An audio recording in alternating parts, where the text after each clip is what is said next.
ಚಿಂತಾಮಣಿ ನಗರದ ಆದರ್ಶ ಚಿತ್ರಮಂದಿರದ ಮುಂಭಾಗದಲ್ಲಿ KSRTC bus ಮತ್ತು ದ್ವಿಚಕ್ರ ವಾಹನಗಳ ನಡುವೆ ಭೀಕರ ಅಪಘಾತವಾಗಿದ್ದು ಪತಿ ಪತ್ನಿ ಸ್ಥಳದಲ್ಲೇ ಮೃತಪಟ್ಟಿರುವ ಹೃದಯ ವಿದ್ರಾವಕ ಘಟನೆ ನಡೆದಿದೆ.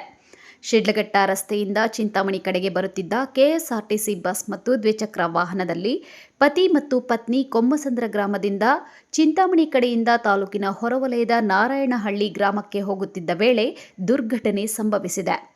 ಇನ್ನು ಸ್ಥಳದಲ್ಲಿ ಸಾವನ್ನಪ್ಪಿದ್ದ ವ್ಯಕ್ತಿ ಶಿಡ್ಲಘಟ್ಟ ತಾಲೂಕಿನ ಬುರುಡುಗುಂಟೆ ಪಂಚಾಯಿತಿ ವ್ಯಾಪ್ತಿಯ ಕೊಮ್ಮಸಂದ್ರ ಗ್ರಾಮದ ನಿವಾಸಿ ವೆಂಕಟೇಶಪ್ಪ ಮತ್ತು ಪತ್ನಿ ಸರಸ್ವತಮ್ಮ ಎಂದು ತಿಳಿದುಬಂದಿದೆ. ಗಂಡ ಮತ್ತು ಹೆಂಡತಿ ಇಬ್ಬರು ಚಿಂತಾಮಣಿ ತಾಲೂಕಿನ ನಾರಾಯಣಹಳ್ಳಿ ಗ್ರಾಮದಲ್ಲಿ ಸಂಬಂಧಿಕರ ಮನೆಯಲ್ಲಿ ಇರುಮುಡಿ ಕಟ್ಟುವ ಕಾರ್ಯಕ್ರಮಕ್ಕೆ ಹೋಗುತ್ತಿದ್ದರು ಎಂದು ತಿಳಿದುಬಂದಿದೆ. ಇನ್ನು ಘಟನಾ ಸ್ಥಳಕ್ಕೆ ಡಿವೈಎಸ್ಪಿ ಪಿ ಮುರಳೀಧರ್, ನಗರ ಸರ್ಕಲ್ ಇನ್ಸ್ಪೆಕ್ಟರ್ ವಿಜಯಕುಮಾರ್, ಗ್ರಾಮಾಂತರ ಠಾಣೆಯ ಸಬ್ ಇನ್ಸ್ಪೆಕ್ಟರ್ ಮಮತಾ ಭೇಟಿ ನೀಡಿ ಸ್ಥಳದಲ್ಲೇ ಮೃತಪಟ್ಟಿದ್ದ ಮೃತದೇಹವನ್ನು ನಗರದ ಸಾರ್ವಜನಿಕ ಆಸ್ಪತ್ರೆಗೆ ರವಾನಿಸಿ ಮುಂದಿನ ಕ್ರಮ ಕೈಗೊಂಡಿದ್ದಾರೆ.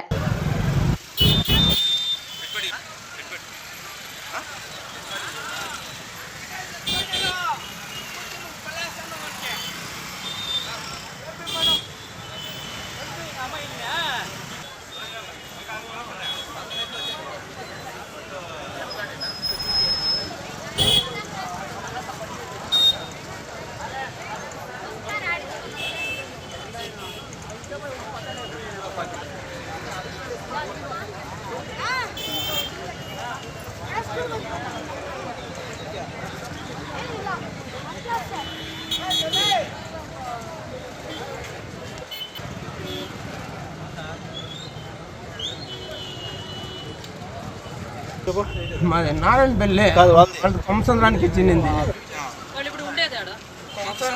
నారాయణ బెల్లికి ఇరుముడికి వస్తాను.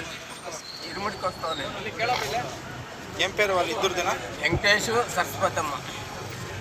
కొమ్మసంద్ర నారాయణకి ಬರ್ತಾ ಇದ್ದೀವಿ. వెంకటేష్ పేరు తెలియదు నీకు? వెంకటరమణప్ప, వెంకటరమణప్ప ఏమన్నా మీ తోడబుట్ట? అవునా, తోడబుట్ట. Phone number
Aslam Pasha, MMTV news, Chintamani.